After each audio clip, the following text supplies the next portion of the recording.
So friends, आज ईट verb से के जितने भी मीनिंग्स होते हैं और जैसे भी ईट के जितने भी यूजेस होते हैं उसको हम बताएंगे। ईट का फर्स्ट मीनिंग क्या होता है? To take in through the mouth as food, यानी खाना खाना या भी कोई चीज़ खाना हो गया। ईट का पहला फर्स्ट जो इम्पोर्टेंट मीनिंग है, वो क्या है? खाना खाना। Okay, to take in through the mouth as food. Example देखते हैं, विल यू ईट फूड, क्या तुम खाना खाओगे? यहाँ पे ईट का मतलब सिर्फ ईट खाना खाना में क्या आ जाता है? चबाना और निकलना दोनों आ जाता है, यानी कि च्यू और स्वेलो दोनों ही आ जाता है। नेक्स्ट एग्जाम्पल क्या है? We will dance if you eat something, हम डांस करेंगे अगर तुम कुछ खा लोगी तो। Next example, don't give her meal again, she have already eaten, उसको दोबारा भोजन मत दो, उसने पहले से खा लिया है। नेक्स्ट ईट का मीनिंग क्या होता है?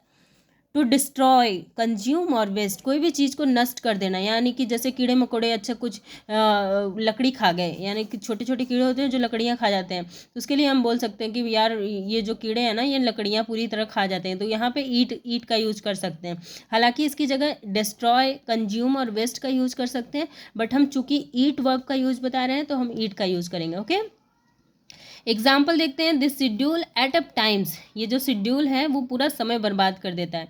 This schedule ate up times, इसकी जगह देखें ये तो डिस्ट्रॉय कैसे यूज़ करेंगे? This schedule destroy my times, this schedule consume my times. Next example, your bad habits will eat your life, जो तुम्हारी बुरी आदतें हैं ना वो तुम्हारी ज़िंदगी बर्बाद कर देंगी। ओके, तो उसको हम कैसे करेंगे? Your bad habits will eat your life, या फिर to your bad habits destroy your life. Okay, next eat का मीनिंग क्या होता है? नेक्स्ट, टू कंज्यूम ग्रेजुअली, किसी भी चीज़ को धीरे धीरे नष्ट कर देना, धीरे धीरे उसका उपभोग करना।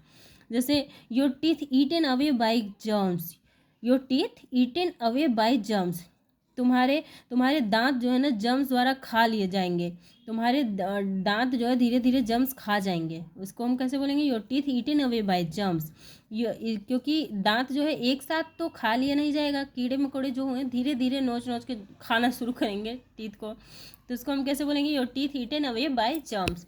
नेक्स्ट देखते हैं, नेक्स्ट ईट का मतलब होता है टू एंजॉय ईगरली और एविडली। ओके, किसी भी चीज़ को मतलब खूब अच्छे से एंजॉय करना, बेसब्री से किसी चीज़ का वेट कर रहे थे उस उत्सुकता से, और फिर वो मिल जाए तो एंजॉय करना। जैसे एग्जांपल देखते हैं, it was an amazing performance and the crowd at it up, इतना अमेजिंग परफॉर्मेंस था कि भीड़ पूरी तरह इस परफॉर्मेंस को ऐसे लग रहा था कि अपने अंदर समा ले रही थी या फिर निगल जा रही थी।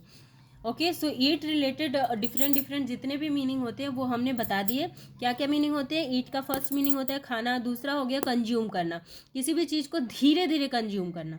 एक तो हो गया खाना खाना, दूसरा क्या हो गया? किसी भी चीज़ को कंज्यूम करना या बर्बाद करना, किसी भी चीज़ को धीरे धीरे बर्बाद करना, या फिर किसी भी चीज़ को जैसे कि एकदम से मतलब कोई ऐसी चीज़ आ गई आपने मतलब इंजॉय करना किसी भी चीज़ को, या पूरी तरह अपने अंदर समा लेना, ऐसा मतलब हो गया ईट का। ओके, नेक्स्ट अब फ्रेजेस आते हैं। ईट से रिलेटेड फ्रेजेस कौन कौन से हैं? ईट अलाइव, ईट अलाइव, इसका मतलब क्या है? टू डिफीट, कॉन्कर और overwhelm completely. Okay, to defeat, eat alive means पराजित कर देना, टू डिफीट, कॉन्कर या फिर जीत जाना। एग्जाम्पल देखते हैं, his team was eaten alive by us, उसकी टीम हमारी तरफ पूरी तरह से हमसे पूरी तरह से हार गई। ओके, बुरी तरह से। Eat one's heart out. Okay, eat one's heart out, to grieve bitterly, बुरी तरह से दुखी या उदास रहना। ओके, या फिर बुरी तरह से किसी को मिस करना, eat one's heart out. Example देखते हैं, when he think about their grand parents eating his hearts out, जब वो अपने ग्रैंड पेरेंट्स के बारे में सोचता है तो वो बुरी तरह से उदास हो जाता है। ओके, दुखी हो जाता है। तो इसका मतलब क्या होता है? ईट वंस हर्ट आउट, ईट वंस हर्ट आउट। ओके, इसका मतलब ये होता है टू ग्रीव बिटरली। नेक्स्ट देखते हैं, eat one's word. Okay, eat one's word, example इसका मतलब क्या होता है? To retract what one has said, to retract what one has said. Eat one's word मतलब हिंदी में देखते हैं क्या मतलब होता है। इसका मतलब ये होता है कि अगर हम कोई चीज़ पहले बोल दिए और फिर किसी के सामने आ गए तो बोले कि भाई हमने तो ये नहीं बोला था। तो एग्जाम्पल में देखते हैं, जैसे my mother in law abuse me after a day in front of her son, she eaten her words. मेरी मदर इन लॉ ने मुझे कुछ बकवास की, बट जब उन्होंने अपने एक दिन बाद जब अपने बेटे के सामने उन्होंने अपने वर्ड्स को ही निगल लिया, मतलब उन्होंने बोला मैं तो नहीं बोली भाई। नेक्स्ट क्या है, eat out of one's hand to accept the domination of another, और क्या हो गया, to be completely controlled by someone, यानी कि हम किसी के कंट्रोल में पूरी तरह से किसी के कंट्रोल में आ गए। Eat out of one's hand, example देखते हैं।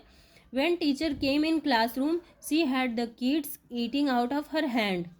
टीचर जब क्लासरूम में आई तो बच्चे पूरी तरह से उसके कंट्रोल में आ गए, तो क्या हो गया, eat out of one's hand. Next क्या है, ईट समवन्स लंच, यानी किसी के भी प्रॉफिट को, किसी के भी सक्सेस को मतलब अपना बना लेना। एग्जाम्पल देखते हैं, the company is tired of competition eating it's lunch, company में जो कंपटीशन है उसके प्रॉफिट को एकदम बुरी तरह से खा ले रही है, मतलब एकदम ख़त्म करते जा रही है।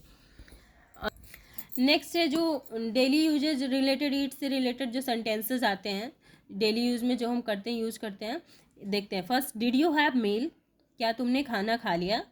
विल यू हैव मील, क्या तुम खाना खाओगे। वी हैड अ लवली मील, हमने एक बहुत अच्छा खाना खाया। ईट मील स्लोली, धीरे धीरे खाना खाओ। इंजॉय योर मील, अपना खाना इंजॉय करो। I cook all my meals, मैं अपना खाना खुद बनाती हूँ। Eat your meal before it get cold, अपना खाना खा लो जब तक कि ठंडा ना हो जाए, ठंडा यानी कि ठंडा होने से पहले खाना खा लो। Eat your meal before it gets cold. Can I eat this, क्या मैं इसे खा सकती हूँ। लेट्स ईट पकौड़ा, चलो पकौड़ा खाते हैं। When can we eat, I am hungry, हम कब खाएंगे, हम बहुत भूखे हैं, मुझे भूख लगी है, यानी कि हम कब खा सकते हैं, मुझे भूख लगी है। Next, don't eat like buffalo, भैंस की तरह मत खाओ। Do you like to eat apple, क्या तुम्हें एप्पल खाना पसंद है। सी वॉच हिम ईट, उसने खाने को ऐसे देखा। सी वॉच हिम ईट, वो उसने उसे ऐसे देखा जैसे कि खा जाएगी। Okay, can I eat my lunch here, क्या मैं अपना खाना यहाँ खा सकती हूँ। I want something to eat, मैं कुछ खाना। Do you often eat eggs, क्या तुम लगभग हमेशा एग्स खाती हो, क्या तुम हमेशा एग खाते हो, क्या तुम प्रायः एग खाते हो। इसका कंप्लीट मीनिंग ये हो गया। ओके, सो ईट से रिलेटेड लगभग हम सारी मीनिंग्स बता चुके, फ्रेजेस बता चुके, डेली यूज से रिलेटेड सेंटेंसेस बता चुके। इसमें कोई भी कमी आपको लगती है तो आप कमेंट बॉक्स में बताएंगे तो ताकि हम नेक्स्ट इसमें और भी चीज़ें बढ़ा सकें। कुछ और आपको लगता है कि नहीं भाई कुछ बच गया तो आप हमको बताइए, हम उसको और लेके आएंगे आपके लिए। So thank you so much.